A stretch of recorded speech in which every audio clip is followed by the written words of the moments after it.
வணக்கம், this is Gokul. House of the dragon season 2 உடைய second episode பத்தி தான் பார்க்க போறோம். போன எபிசோட்ல நம்ம ரெனேரா தன்னுடைய மகன் லூக் இறந்ததுக்காக பழிதுக்கிற விதமா ஏமன் டார்கெரியனை சொல்லி உத்தரவு போட்டிருப்பாங்க. நம்ம டேமன் பிளட் அண்ட் சீஸ் அப்படிங்கிற 2 பேர்த்த விலைக்கு வாங்கி இந்த வேலையை முடிக்க சொல்லியிருப்பான். ஆனா ஏமன் டார்கெரியன் தன்னுடைய ரூம்ல இல்லாத காரணத்தினால இவங்க 2 பேரும் சேர்ந்து குழந்தை இளவரசனான ஜெஹேரிஸை கொண்டுடுவாங்க. இதோட நமக்கு முதல் எபிசோட் முடிஞ்சிருக்கும். இதுக்கப்புறம் நடக்க போற சம்பவங்கள் எல்லாம் தான் நம்ம எபிசோட் 2ல பார்க்க போறோம். பாக்குறதுக்கு முன்னாடி விருப்பம் இருக்கக்கூடிய நண்பர்கள் நம்ம சேனலை சப்ஸ்கிரைப் பண்ணிக்கோங்க. முடிஞ்சா அந்த லைக் பட்டனையும் தட்டி விட்டுருங்க. உங்களோட இந்த லைக் அண்ட் சப்ஸ்கிரைப் எனக்கு அடுத்தடுத்த எபிசோட்ஸ் போடுறதுக்கு பெரிய மோட்டிவேஷனா இருக்கும். இளவரசன் ஜெஹேரிஸ் இறந்ததோட இந்த எபிசோட் நமக்கு தொடங்குது. ரெட்கிப் அரண்மனையில இருக்கக்கூடிய ஆட்கள் எல்லாத்தையும் ஒரு இடமா தனிமைப்படுத்துறாங்க. அதோட மோப்பநாய்களோட உதவியோட இந்த செயலை யார் செஞ்சிருப்பா அப்படிங்கிறதுக்கான துப்பறிகிற பணியையும் தீவிரப்படுத்துறாங்க. ஏகான் தன்னுடைய வாரிசு இறந்த விரக்தியில கோபவெறியோட உச்சத்துல இருக்கிறான். இதுக்கு காரணமானவங்களை நான் நிச்சயமா கொல்லாம விட மாட்டேன் அப்படின்னு சொல்லி சபதம் போடுறான். கோபவெறியில அவன் தன்னுடைய தந்தை தன் வாழ்நாள் முழுக்க செலவிட்டு உருவாக்கின அந்த ஓல்டு வெலேரியா மாதிரிய கண்ணாபின்னான்னு போட்டு நொறுக்கிட்டு இருக்கிறான். விசேரிஸ் உருவாக்கின இந்த ஓல்டு வெலேரியா மாடலை ஏகான் நொறுக்கிறது கிட்டத்தட்ட விசேரிஸ் காலத்துல அமைதியா இருந்த இந்த ராஜ்யம் இவனுடைய கையாலேயே அழிவை நோக்கி போகுது அப்படிங்கிறதுக்கான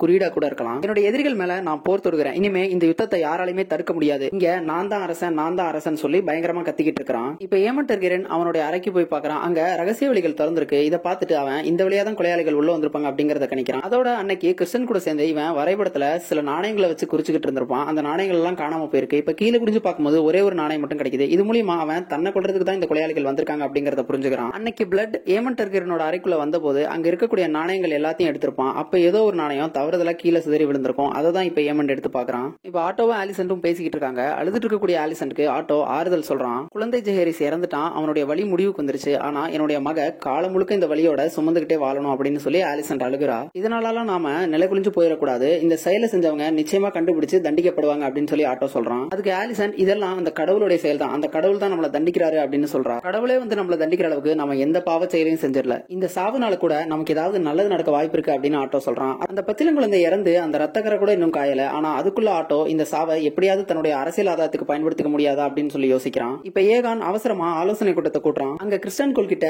என்னுடைய கிங்ஸ்கார்டோட கமாண்டரே நீ தானே, நீ நேத்து எங்க போன அப்படின்னு சொல்லி கேட்கறான். அதுக்கு கிறிஸ்டன் நான் இரவு காவலர்களை பணியில அமர்த்திட்டு தூங்க போயிட்டேன் அப்படிங்கிறான். அது உண்மை கிடையாது. அவன் ஆலிசன்டோட படுக்கையில இருந்தான் அப்படிங்கிறது நமக்கு தெரியும். இருந்தாலும் அதை வெளியில சொல்ல முடியாது இல்லையா. என்னது தூங்க போயிட்டியா? என்னுடைய குடும்பத்தை பாதுகாக்க வேண்டிய பொறுப்புல இருக்க நீ அவ்வளவு எளிதா தூங்க போயிட்டேங்கிற அப்படின்னு சொல்லி ஏகான் அவன் மேல பாயிறான். பழி சுமத்துறதுக்கான நேரம் இது இல்ல. இந்த செயலை யார் செஞ்சிருப்பா அப்படிங்கிற அந்த உண்மையை கண்டுபிடிச்சு அவங்களை நம்ம நிச்சயமா தண்டிப்போம்னு ஆட்டோ சொல்றான். இந்த கலைபுரத்துக்கு நடுவுல லார்ட் லாரிஸ் அந்த அவைக்குள்ள வரான். கோட்டை கதவுல இருந்து தப்பிக்க பார்த்த ஒருத்தனை நம்ம ஆளுங்க புடிச்சிட்டாங்க. அவனை சோதனை பண்ணி பார்க்கும்போது அவன் ஒரு பைக்குள்ள குழந்தையோட தலையோட போய்கிட்டு இருக்கிறது தெரிய வந்திருக்கு. அவன் நம்ம ஊர் காவல்படையை சேர்ந்த ஒருத்தன் தான் அப்படின்னு லார்ட் லாரிஸ் சொல்றான். அவனை நான் எங்கையாலேயே கொல்றேன்னு ஏகான் கிளம்ப அவனை எல்லாருமே தடுத்து அந்த கொலையாளி கிட்ட இருந்து நம்ம என்னெல்லாம் தகவலை வாங்க முடியுமோ எல்லாத்தையுமே முதல்ல வாங்கிடணும்னு சொல்றாங்க. நம்மளோட எதிரி ரெனேரா தான். அவ தான் இந்த செயலை செஞ்சிருப்பா. இதுக்கு மேல என்ன தகவலை வாங்க போறீங்கன்னு ஏகான் கோவப்படுறான். அதுக்கு நம்ம master of laws Jasper Wylde அப்படி சொல்லிட முடியாது. அரசன் ஒருத்தர் இருந்தா அவனுக்கு ஒன்றுக்கு மேற்பட்ட எதிரிகள் நிச்சயமா இருப்பாங்கன்னு சொல்றான். எதிரி யாருங்கிறது இனிமேல் முக்கியம் இல்ல. எதிரி யாரா இருந்தாலும் ரெனேரா மேலதான் நம்ம முத்திர குத்த போறோம்னு ஆட்டோ ஒரு திட்டத்தை முன்வைக்கிறான். இத பின்னாடி கேட்டுட்டு இருந்த டைலண்ட் லானிஸ்டர் அப்ப இந்த ஒட்டுமொத்த ராஜ்யத்துக்கும் ரெனேரா தான் இதை செஞ்சான்னு சொல்ல போறீங்களான்னு ஆட்டோ கிட்ட கேக்குறான். உடனே ஏகான் யார்கிட்டயுமே நம்ம எதையுமே சொல்ல போறது கிடையாது. இதை வெளியில சொன்னா என்னைய பலவீனமானவன் எல்லாரும் நினைக்க கூடுன்னு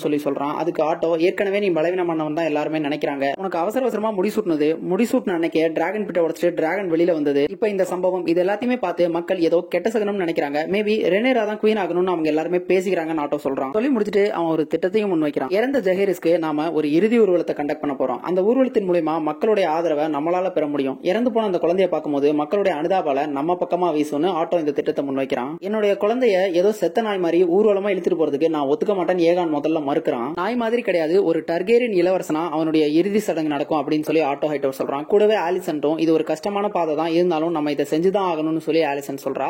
ஏகான் அதுக்கு ஒத்துக்கிறான். இந்த திட்டத்தோட உச்சகட்டமா ஆலிசன் ஹைட்டவரையும் இறந்து போன குழந்தை ஜெஹேரிஸோட அம்மாவான ஹெலனா டார்கெரியனையும் ஊர்வலத்துல கலந்துக்கிறதுக்காக ஆட்டோ ஹைட்டவர் முடிவு பண்ணிருக்கான். அப்பதான் மக்களுடைய அனுதாபம் இன்னும் வீச்சோட நமக்கு வந்து சேரும்னு சொல்றான். மகனை இழந்த துக்கத்துல ஹெலனா தன்னோட அறையில இருக்க ஆலிசன் இப்ப அந்த அறைக்குள்ள வரா. அந்த இறுதி ஊர்வலத்தை பத்தி ஹெலனா கிட்ட ஆலிசன் சொல்றா. ஹெலனாக்கு இதுல விருப்பமே இல்ல. இருந்தாலும் ஆலிசன் நாமெல்லாம் அயன் த்ரோனோட பிரதிநிதிகள், நாம இந்த மாதிரியான செயல்களை செஞ்சுதான் ஆகணும் அப்படின்னு சொல்றா. சொல்லி முடிச்சுட்டு அன்னைக்கு இரவு கிறிஸ்டன் கூட ஆலிசன் இருந்ததை ஹெலனா பாத்திருப்பா இல்லையா, அதை பத்தி பேச வரா. ஆனா ஹெலனா அதை கேட்க விரும்பாதவளா அவ தன்னுடைய மகனுக்காக தச்ச ஒரு துணியை ஆலிசன் கையில கொடுத்துட்டு அங்கிருந்து விலகிடுறா. இப்ப அந்த இறுதி ஊர்வலம் தொடங்குது. அந்த இறுதி ஊர்வலத்துல இறந்து போன ஜெஹேரிஸோட துண்டிக்கப்பட்ட தலைய ஒன்னா சேர்த்து கழுத்தோட தச்சு வச்சிருக்காங்க. இந்த ஊர்வலத்தை தலைமை தாங்கி நடத்திட்டு போற அந்த அறிவிப்பாளன் ரெனேராவோட இந்த கொடூரமான செயலை பாருங்க, இப்படி ஒரு பாதகியவா நீங்க உங்க அரசியா தேர்ந்தெடுத்துக்க போறீங்கன்னு அங்க இருக்கக்கூடிய மக்கள் கிட்ட எல்லாம் அறிவிச்சுட்டே போறான். மக்கள் எல்லாம் அழுதும் மலர்களை தூவியும் தங்களோட அனுதாபத்தை வெளிப்படுத்துறாங்க. சொந்த மகன் இறந்த துயரத்துல இருக்கக்கூடிய ஹெலினா இந்த மாதிரியான ஒரு நேரம் நேரத்துல கூட இப்படி ஒரு அரசியல் செயல்பாட்டுல ஈடுபட்டு இருக்குது ஒரு பாவத்திற்குரிய விஷயம் தான். ஊர்வலம் போய்கிட்டு இருக்கக்கூடிய அந்த தேர் சக்கரம் கல்லுல மாட்டி நிக்க மக்கள் எல்லாம் இப்ப ஹெலனா கிட்ட வந்து குயின் ஹெலனான்னு கத்தி அவங்களோட கைகளை ஹெலனா கிட்ட உயர்த்துறாங்க. ஹெலனா ஆரம்பம் முதலே கூச்ச சுபாவம் உள்ள ஒரு பெண்ணா இருந்துட்டு வந்த காரணத்தினால அவ பயங்கரமா பீதி ஆகுறா. அவ ரொம்பவே அசௌகரியமா தான் தென்படுறா. இப்ப இங்க பிளட்ட கட்டி வச்சிருக்காங்க. அவன் முன்னாடி லாரி ஸ்ட்ராங் துன்புறுத்தக்கூடிய பல வகையான ஆயுதங்களை முன்னாடி வைக்கிறான். போன சீசன்லயே லாரி ஸ்ட்ராங் அவனுக்காக வேலை பார்க்கக்கூடிய அந்த அடிமைகளோட நாக்க புடுங்கறத நம்ம பார்த்தோம். இவன் இந்த மாதிரி துன்புறுத்தக்கூடிய செயல்களை விரும்பிதான் செய்யறான்னு நினைக்கிறேன். இது பார்த்து பயந்த பிளட் டேமன் டர்கெரியன் சொல்லிதான் நாங்க இந்த செயலை செஞ்சோம் அப்படிங்கிறான். உடனே லாரிஸ் நாங்களா அப்போ உன் கூட வேற யாரெல்லாம் இருந்தான்னு கேட்கவே அந்த எலி பிடிக்கிறவனை சொல்றான். அவனுடைய பேர் இவனுக்கு தெரியல, அதனால பேர் தெரியல அப்படின்னு சொல்றான். இப்ப ஏகான் அந்த இடத்துக்கு வந்து ஒரு சுத்தியில வச்சு பிளட்டோட மூஞ்சில ரத்தம் பொங்க அடிக்கிறான். இப்ப நமக்கு டிராகன் ஸ்டோனை காட்டுறாங்க. கிங்ஸ் லேண்டிங்ல நடந்த இந்த செய்திகள் எல்லாத்தையும் ரெனேராக்கு அங்க சொல்லிக்கிட்டு இருக்காங்க. ரெனேரா இதை பார்த்த உடனே அதிர்ச்சி அடையறா. ஏன்னா அவ இதை செய்ய சொல்லவே கிடையாது இல்லையா. குழந்தை ஜெஹேரிஸோட இறப்புக்கு உங்க மேலதான் பழி சுமத்தப்பட்டிருக்கு. அது மட்டும் இல்லாம நகரம் முழுக்கவே நீங்க தான் இதற்கு காரணம்னு தண்டோராவும் போட்டிருக்காங்கன்னு அங்க இருக்கிறவங்க சொல்றாங்க. ரெனேரா இதுக்கு நாம மறுப்பு தெரிவிக்கணும். என்னுடைய சொந்த மகன் லூக் இறந்து கொஞ்ச நாள் கூட ஆகாத இந்த நிலையில நான் அங்க இருக்கக்கூடிய எல்லாத்தையுமே தாண்டி ஹெலனாக்கு இப்படி ஒரு பாவச்செயலை செய்வேன்னு அவங்க நினைச்சாங்களா அப்படின்னு சொல்றா. அதோட ரெனேரா நாம டிராகன் ஸ்டோன்லயும் ட்ரிஃப்ட் மார்க்லயும் பாதுகாப்பு பலப்படுத்தணும்னு சொல்றா. உடனே ஜெசேரிஸ் நானும் ட்ரிஃப்ட் மார்க்குக்கு போறேன், ரேனிஸ்க்கு துணையான்னு சொல்றான். அதுக்கு ரெனேரா ஒத்துக்கல. இதை யார் செஞ்சிருப்பா அப்படிங்கறத பத்தி பல்வேறு கருத்துக்கள் அங்க சொல்லப்பட்டு இருக்கு. ஆனா ரெனேரா டேமனை பாக்குறா. அவனுடைய அமைதி இவளுக்கு சொல்லாம பல தகவல்களை சொல்லிருச்சு. இப்ப டேமனும் ரெனேராவும் தனியா பேசிக்கிறாங்க. டேமன் கிட்ட ரெனேரா இந்த காரியத்தை நீ செய்ய சொன்னியா, கொலகாரனுங்க கிட்ட குழந்தைய கொல்ல சொன்னியான்னு கேக்குறா. இதுக்கு டேமன் மறுக்கிறான். ஹைட்டவர் குடும்பத்துல இருந்து யாரையாவது கொல்லணும்னு நீ சொன்ன, ஒருவேளை ஏமன்ட்ட கண்டுபிடிக்க முடியலனா இந்த குழந்தைய கொன்றுங்கன்னு நீ இன்ஸ்ட்ரக்ஷன் கொடுத்தியான்னு சொல்லி ரெனேரா திரும்ப திரும்ப கேக்குறா. டேமன் திரும்ப திரும்ப இல்லன்னு தான் சொல்றான். இருந்தாலும் ரெனேராவால நம்ப முடியல. டேமன் ரெனேரா கிட்ட நான் உனக்கு உண்மையாவும் விசுவாசமாவும் தான் சேவை செய்யறேன் அப்படின்னு சொல்றான். உடனே ரெனேரா நீ எனக்கு சேவை செய்யறியா இல்ல என்ன கருவியா பயன்படுத்தி உன்கிட்ட இருந்து திருடப்பட்ட அந்த அரியணையை அடையறதுக்காக இதெல்லாம் செய்யறியான்னு கேக்குறா. இதை கேட்ட உடனே டேமன் கடுமையா கோவப்படுறான். போன சீசன்ல விசேரிஸோட மனைவி எம்மாவும் விசேரிஸோட மகன் பேலானும் இறந்த பொழுது டேமன் அவருக்கு ஆதரவா நிக்காம அவன் தனியா ஒரு பிராத்தல்ல போயிட்டு ஒரு நாள் வாரிசு அப்படின்னு சொல்லி அந்த இறந்த மகனை கலாய்ச்சிருப்பான். விசேரிஸோட மகன் இறந்த காரணத்தினால டேமன் தான் அப்பவும் வாரிசா நீடிச்சிட்டு இருந்திருப்பான். டேமன் உண்மையிலே அந்த குழந்தை இறந்ததுக்கு சந்தோஷப்பட்டு தான் அதை சொன்னானா அப்படிங்கிறது தெரியாது. ஆனா இந்த ஒரு சம்பவத்தை மிசாரியா ஆட்டோ ஹைட்டவர் கிட்ட சொல்லியிருப்பான். ஆட்டோ ஹைட்டவர் டேமன் இப்படி பேசினதை பூதாகரப்படுத்தி விசேரிஸ் கிட்ட சொல்லியிருப்பாரு. விசேரிஸ் இதை காரணமா வச்சுதான் டேமன் நீக்கிட்டு ரெனேராவை அடுத்த வாரிசா அறிவிச்சிருப்பாரு. போன சீசன்ல எரிக் விசேரிஸோட கிரீடத்தை எடுத்துட்டு வந்து டேமன் கிட்ட கொடுத்திருப்பான். டேமன் அதை வாங்கி தான் ரெனேராவோட தலையில முடிசூட்டிருப்பான். இதெல்லாம் பண்ணி கூடியும் உனக்கு என் மேல நம்பிக்கை வரலையாங்கிற மாதிரி டேமன் அவகிட்ட பேசிக்கிட்டு இருக்கான். ரெனேராக்கு இன்னும் டேமன் மேல நம்பிக்கை வரல. அவ என்ன நினைக்கிறா அப்படின்னா டேமன் தன்னுடைய வார்த்தைகளை பயன்படுத்தி அவனுக்கு தேவையான அவன் ஆள் மனசுல இருக்கக்கூடிய வக்கர எண்ணங்கள் எல்லாத்தையும் நிறைவேற்றிக்கிறதுக்காக தான் இந்த மாதிரியான சம்பவத்தை செஞ்சிருக்கிறான்னு அவன் நினைக்கிறா. இறுதியா ரெனேரா நீ என்னை உன்னோட அரசியா ஏத்துக்கிறியா இல்ல நீ தொலைச்ச அந்த அரியணையை பத்தி மட்டும் தான் நீ இன்னும் யோசிச்சுட்டு இருக்கியான்னு சொல்லி கேக்குறா. அதுக்கு உடனே டேமன் நீ என்ன நினைச்சிட்டு இருக்கிற, உன்னுடைய அப்பா உன்னோட ஞானத்தினாலதான் இந்த அரியணையை உனக்கு கொடுத்தாரு அப்படின்னு நினைக்கிறியா? அது உண்மை கிடையாது. உன்னுடைய அப்பா ஒரு கோழை. போய் கேட்டு பாரு, எங்க 2 பேர்ல யார் சிறந்த வீரன் யார் மக்களுடைய தலைவன் அப்படிங்கறத போய் கேட்டு பாரு.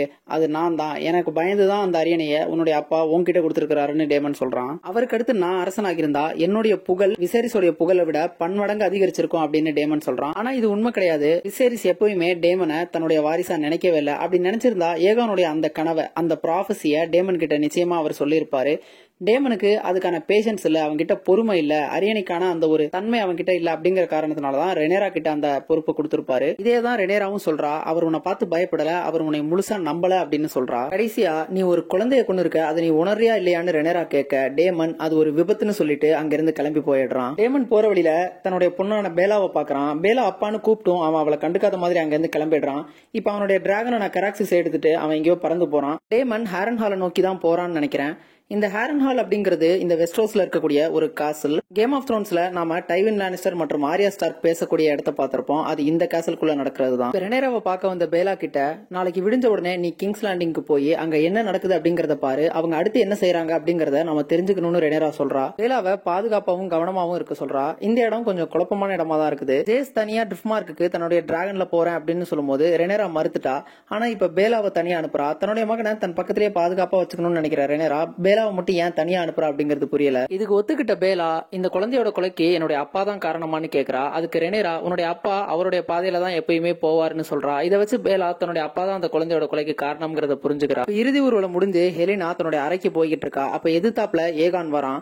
இந்த நேரத்துல ஹெலினாக்கு ஆறுதல் யார் சொல்ல முடியும் அப்படின்னா அது கண்டிப்பா ஏகானா தான் இருக்க முடியும். ஏன்னா இவங்க 2 பேரும் தான் அந்த இறந்த குழந்தையோட பெற்றோர்கள். ஆனா அவனுமே எதுவுமே சொல்லாம அங்க இருந்து அவளை பார்த்துட்டு அப்படியே கிளம்பி போயிடுறான். இப்ப ரெனேராவுடைய குழந்தைகளை காட்டுறாங்க. ரெனேராவுக்கும் டேமனுக்கும் ஏகான் ஏகான் மற்றும் விசேரிஸ் அப்படின்னு 2 ஆண் குழந்தைகள் இருக்காங்க. இறந்த ஜெஹரிஸோடைய படுக்கையை சுத்தம் பண்ணிட்டு இருக்காங்க. அந்த படுக்கையில இருக்கக்கூடிய ரத்தத்தை பார்த்த உடனே கிறிஸ்டன் கோல் பயங்கரமா வருத்தப்படுறான். அவனுக்குள்ள ஒரு வலுவான குற்ற உணர்ச்சி இருக்கு. ஒருவேளை அன்னைக்கு இரவு அவன் ஆலிசன் கூட இல்லாம இருந்திருந்தா இந்த கொலையை தடுத்திருக்க முடியும்னு நினைக்கிறான். ஆலிசன் கிறிஸ்டன் கிட்ட நம்ம விஷயத்தை யார்கிட்டயாவது சொன்னியான்னு கேக்குறா. அதுக்கு உடனே கிறிஸ்டன் என்ன பத்தி என்ன நினைச்சிட்டு இருக்கீங்க அப்படின்னு கேக்குறான். குழந்தை இறந்துட்டதுனால இந்த விஷயத்தை வெளியில சொல்லி யார்கிட்ட இருந்தாவது நீ ஆறுதலை தேடிக்கிறியோன்னு நான் நினைச்சேன்னு ஆலிசன் சொல்றா. நான் செஞ்ச இந்த பாவத்துக்கு எனக்கு ஆறுதலோ மீட்சியோ கிடையவே கிடையாதுன்னு கிறிஸ்டன் சொல்லிடுறான். கிறிஸ்டன் சொல்றது உண்மைதான். இவனுக்கு இந்த விஷயத்துல இருந்து மீட்சியே கிடையாது. அது காரணம் என்னன்னா, இவன் இந்த விஷயத்துக்கு பொறுப்பேத்துக்கிட்டா அந்த உண்மையை அவன் வெளியில சொல்லி ஆகணும். அப்படி ஆலிசன் கூட இருந்த அந்த உண்மையை சொல்லிட்டா அவனோட உயிரும் போயிடும். அதனால வாழ்நாள் முழுக்க இவன் இந்த சீக்கிரட்டோட தான் வாழ வேண்டியதா இருக்கும். இப்ப சாப்பிட்டுட்டு இருக்க ஆரிக் கார்கில் கிட்ட கிறிஸ்டன் கோல் போறான். அங்க அவனுடைய ஒயிட் க்ளோக் அழுக்கா இருக்கிறத பாக்குறான். தெளிவா புரிஞ்சுக்கோங்க, ஏகானோட அணில இருக்கவனுடைய பேரு ஆரிக் கார்கில், ரெனேராவோட அணில இருக்கவனுடைய பேரு எரிக் கார்கில். இந்த கிங்ஸ் கார்டு எல்லாமே இந்த ஒரு ஒயிட் க்ளோக் அணிஞ்சிருப்பாங்க. இது பாக்குறதுக்கு ஒரு வெள்ளை அங்கி மாதிரி இருக்கும். இந்த அங்கி எப்பயுமே தூய்மையா தான் இருக்கணும் அப்படிங்கறதுனாலதான் அதை வெண்ணிறத்துல தயார் பண்ணிருப்பாங்க. இந்த உடை கிங்ஸ் கார்டு பதவியில இருக்கவங்களுடைய தூய்மையை உணர்த்தக்கூடியது. கிங்ஸ் கார்டா பதவி ஏத்துக்கிட்டவங்க கல்யாணம் செஞ்சுக்க முடியாது, குழந்தைகளை பெற்றுக்க முடியாது, அது போக எந்த ஒரு நிலத்துக்கும் சொந்தம் கொண்டாட முடியாது. வாழ்நாள் முழுக்க அரச குடும்பத்தை பாதுகாக்க வேண்டியது மட்டும்தான் இந்த கிங்ஸ் கார்டா இருக்கவங்களுடைய உயர்ந்த பதவி. அதனுடைய தூய்மையை குறிக்கக்கூடியதான் இந்த ஒயிட் க்ளோக். அது இப்ப அழுக்கடைஞ்சிருக்கிறத கிறிஸ்டன் கவனிக்கிறான். நேற்று ஊர்வலத்துல இது அழுக்கா இருக்கும், நான் சாப்பிட்டுட்டு மாத்திடுறேன் ஆரிக் சொல்லவே கிறிஸ்டன் இப்பவே மாத்த சொல்றான். மீண்டும் ஆரிக் நான் சாப்பிட்டுட்டு மாத்திரன்னு சொல்றான். அதுக்கு கிறிஸ்டன் நீ என்னுடைய உத்தரவை மீறியான்னு கேக்குறான். கிங்ஸ் கார்டுங்கிறது ஒரு தூய்மையான பணி. அந்த தூய்மையை குறிக்கக்கூடிய இந்த உடைய நீ கரைபடிய வச்சிருக்கிறேன்னு சொல்றான். சரின்னு ஆரிக் என்னைய மன்னிச்சிருங்க, நான் உடனே போய் மாத்திரன்னு சொல்லி அங்கிருந்து கிளம்புறான். போனவன கிறிஸ்டன் திரும்ப கூப்பிட்டு ஜெஹரிஸ் இறந்த பொழுது நீ எங்க இருந்தன்னு கேக்குறான். நான் கிங் ஏகான ப்ரொடெக்ட் பண்ணிட்டு இருந்தேன்னு ஆரிக் சொல்லவே ஜெஹரிஸ் உன்னுடைய பார்வையில தான் இறந்திருக்கிறான்னு கிறிஸ்டன் அவன் மேல பழி சுமத்துறான். நான் தான் அரசனை பாதுகாத்துட்டு இருந்தேன்னு சொல்றேனே, என்ன இவ்வளவு வக்கனையா கேள்வி கேக்குறீங்களே, நீங்க நேத்து எங்க இருந்தீங்கன்னு கேக்குறான். இதுல கடுப்பான கிறிஸ்டன் உன்னுடைய சகோதரன் ஒரு துரோகி, அவன் கிங் விசரிஸோட கிரவுனை எடுத்துட்டு போன கொஞ்ச நாள்ல குழந்தை இளவரசன் ஜெஹரிஸ் இறந்து போறான். எனக்கு என்னமோ நீனும் உன்னுடைய சகோதரனும் கூட்டு கலவணிகளோன்னு தோணுதுன்னு சொல்லி கிறிஸ்டன் சொல்றான். நானும் என்னுடைய சகோதரனும் ஒண்ணு மண்ணா இருந்ததெல்லாம் உண்மைதான், ஆனா இப்ப அப்படி கிடையாது. என்னுடைய விசுவாசம் முழுக்க கிங் ஏகானுக்கு தான் ஆரிக் விளக்கம் கொடுக்கறான். இப்ப நீ உன்னுடைய விசுவாசத்தை நிரூபிச்சாக வேண்டிய கட்டாயத்துல இருக்கிற. நேரா டிராகன் ஸ்டோன் போய் ரெனேராவை அவளுடைய அறையிலே வச்சு நீ கொல்லணும் அப்படின்னு சொல்லி கிறிஸ்டன் சொல்றான். உன்னுடைய இரட்டை சகோதரன் அங்க இருக்கிறான், அதனால அங்க இருக்கக்கூடிய காவலாளிகள் எல்லாம் அவன் தான் நீன்னு நினைச்சு உன்னை உள்ள விட்டுருவாங்க. நீ போய் ரெனேராவை கொண்டுட்டன்னா இந்த யுத்தத்தை தொடங்கறதுக்கு முன்னாடி உன்னால நிறுத்திட முடியும்னு சொல்றான். இது தற்கொலைக்கு சமானம்னு ஆரிக் சொல்லவே இதுல மட்டும் நீ வெற்றி அடைஞ்சிட்டனா இந்த வெஸ்ட்ரோஸ் வரலாற்றுல உன்னுடைய பேரும் மகிமையும் பொன் எழுத்துக்களால் பொறிக்கப்படும் அப்படின்னு கிறிஸ்டன் சொல்றான். இதுக்கு ஒத்துக்கிறியா இல்ல உன்னுடைய விசுவாசத்தை மீண்டும் கேள்விக்குள்ளாக்க போறியான்னு கிறிஸ்டன் கேட்கவே வேற வழி இல்லாம ஆரிக் இந்த தற்கொலை பணிக்கு ஒத்துக்கிறான். இப்ப இங்க பேலாவும் ஜேஸும் பேசிக்கிறாங்க. பேலா தன்னுடைய அப்பா டேமனை சில நேரங்கள்ல வெறுக்கிறதா சொல்றா. அதுக்கு ஜேஸ் அப்பாக்கள்னாலே சிரமம் தான் சொல்றான். உடனே உன்னுடைய அப்பாவை பத்தி சொல்லுன்னு பேலா கேட்க என்னுடைய அப்பா ஒரு தன்மையான மனிதர், எங்களுக்கு அவரு மீன் பிடிக்கிறதுக்கெல்லாம் கத்து கொடுத்திருக்காரு, அவருக்கு கேக்னா ரொம்ப பிடிக்கும்னு லேனார் வெலரின் பத்தி சொல்றான். அப்படியே பேலா ஹார்வின் ஸ்ட்ராங் பத்தியும் சொல்லுன்னு கேக்குறா. ரெனேராவுடைய முதல் 3 குழந்தைகள் ஜெசேரிஸ், லுசேரிஸ் மற்றும் ஜாஃப்ரி, இந்த 3 பேருமே என்னதான் வெலேரியன் அழைக்கப்பட்டாலுமே அவங்க 3 பேரும் ரெனேராவுக்கும் ஹார்வின் ஸ்ட்ராங்குக்கும் தான் பிறந்தவங்க. ரெனேராக்கும் லேனார் வெலரனுக்கும் பிறந்தவங்க கிடையாது. தான் முறை தவறி பிறந்த ஒரு குழந்தை அப்படிங்கிறது தெரிஞ்ச உடனே ஜேஸ் அதுக்காக குற்றநூறு கொண்ட காலம்லாம் இருந்திருக்கு. ஆனா இப்ப அதுல இருந்து மீண்டு வந்துட்டான் அப்படின்னு நினைக்கிறேன்.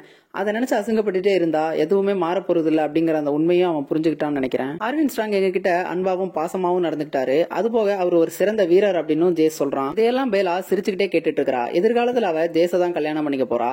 ஜேஸ் முறை தவறி பிறந்த ஒரு குழந்தை அப்படிங்கறத அவளுமே அசிங்கமா கருதுற மாதிரி தெரியல. இப்ப இங்க ஒரு உல்லாச விடுதியில ஏமன் டர்கேரியன் தான் எப்பவுமே நேரம் செலவிடுற ஒரு பொண்ணோட மடியில படுத்துட்டு இருக்கான். அவனுமே குழந்தை ஜெஹரிஸ் இறந்த ஒரு துக்கத்துல தான் இருக்கிறான். அந்த கொலைகாரங்க என்னதான் கொல்ல வந்திருக்காங்க, ஆனா அந்த நேரத்துல நான் உன் கூட இந்த இடத்துல இருந்ததுனாலதான் குழந்தைய கொன்னுட்டாங்க. ஒரு விதத்துல டேமன் என்னைய ஒரு முதன்மையான எதிரியா கருதி என்னோட படுக்கையிலே கொல்றதுக்காக ஆள் அமிச்சதை நினைச்சா எனக்கு பெருமையா தான் இருக்கு.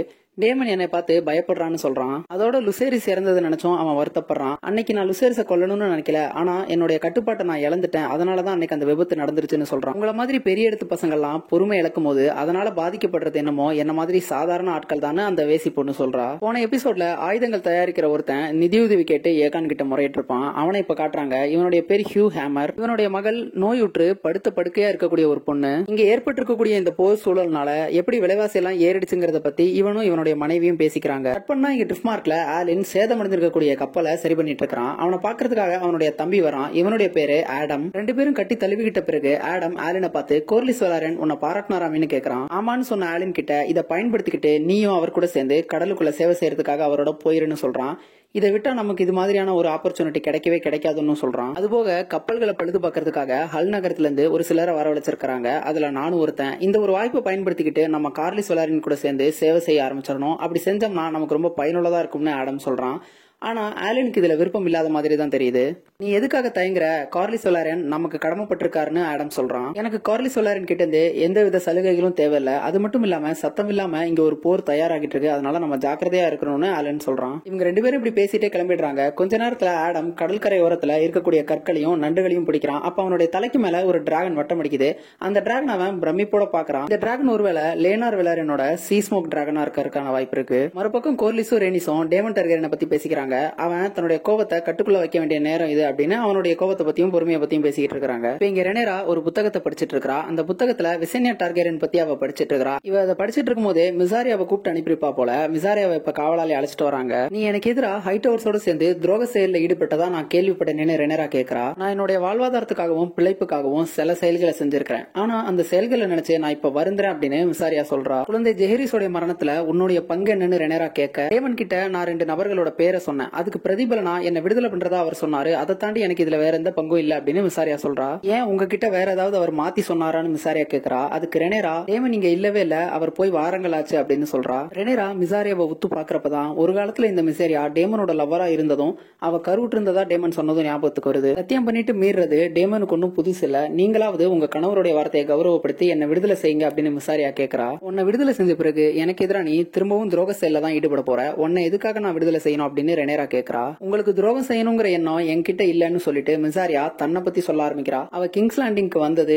அப்புறம் விபச்சார தொழில ஈடுபட்டது, அதுக்கப்புறம் கொஞ்சம் கொஞ்சமா தகவல்களை சேமிக்க ஆரம்பிச்சது, அந்த தகவல்களை வச்சே பெரிய செல்வாக்க பெருக்கிக்கிட்டதுன்னு அவளுடைய கதையை சொல்லிக்கிட்டு இருக்கா. நான் கொஞ்சம் கொஞ்சமா இந்த இடத்துக்கு வந்து என்னுடைய செல்வாக்க பெருக்கிக்கிட்டேன், ஆனா என்னுடைய வீடு முதற்கொண்டு எல்லாத்தையுமே ஹைட்டவர்ஸ் எரிச்சிட்டாங்க அப்படின்னு மிசாரியா சொல்றா. நான் துணிச்சலா பேசினது ஆட்டோ ஹைட்டவருக்கு பிடிக்கலன்னு நினைக்கிறேன். டேமன் ஹைட்டவர் இவங்க எல்லாருமே எனக்கு ஒண்ணுதான், இவங்க யாருமே என்னை ஒரு சாதாரண பொண்ணா பார்க்கவே மாட்டாங்கன்னு சொல்றா. இதை கேட்டுட்டு இருக்கும்போது ரெனேரா திடீர்னு அவளுடைய கழுத்தை பார்த்து உன் கழுத்துல அந்த தழும்பு எப்படி வந்துச்சுன்னு கேட்கறா. அதுக்கு அவ பதில் சொல்றதுக்கு முன்னாடியே காவலாளியை வச்சு அவளை மீண்டும் அழைச்சிட்டு போய் அந்த செல்லுல அடைக்க சொல்லிடுறா. இங்க மறுபக்கம் கிங்ஸ் லேண்டிங்ல 100கணக்கான பேர்த்த கொண்டு அவங்க எல்லாத்தையுமே கோட்டை கதவுகள்ல தொங்க விட்டுருக்காங்க. இவங்க எல்லாருமே நம்ம ரெட்கி பரண்மனையில எலி பிடிக்கிறவங்களா இருந்தவங்க தான். பிளட் எனக்கு உதவியா ஒரு எலி பிடிக்கிறவங்க தான் இருந்தான்னு சொன்னதுக்காக இந்த 100 எலி பிடிக்கிறவங்களையுமே கொண்டிருக்கான். பிளட் கூட்டிட்டு வந்து அடையாளம் காட்ட சொல்லியிருந்தாலே அவன் ஒருத்தனை மட்டும் சரியா கொண்டிருக்கலாம், ஆனா வீம்புக்குன்னு இந்த 100 பேர்த்தையும் கொண்டு தொங்க விட்டுருக்கான் ஏகான். தொங்குற அந்த அப்பாவிங்களோட சொந்தக்காரங்க எல்லாம் அதை பார்த்துட்டு கதற ஆரம்பிக்கிறாங்க. அங்க சீஸும் தொங்கிட்டு இருக்கான். போன எபிசோட்ல அவன் கூட வச்சிருந்த நாய்க்குட்டி இப்ப அவன் அங்க பார்த்து அவனை அடையாளம் கண்டுபிடிச்சிருச்சு. இந்த சம்பவத்தை கேள்விப்பட்ட ஆட்டோ பயங்கர கோபத்தோட ஏகானோட அறையை நோக்கி வந்துகிட்டு இருக்காரு. ஆவேசத்தோட உள்ள வந்தவரு என்ன காரியண்டா பண்ணி வச்சிருக்கிறன்னு ஏகான பயங்கரமா கத்துறாரு.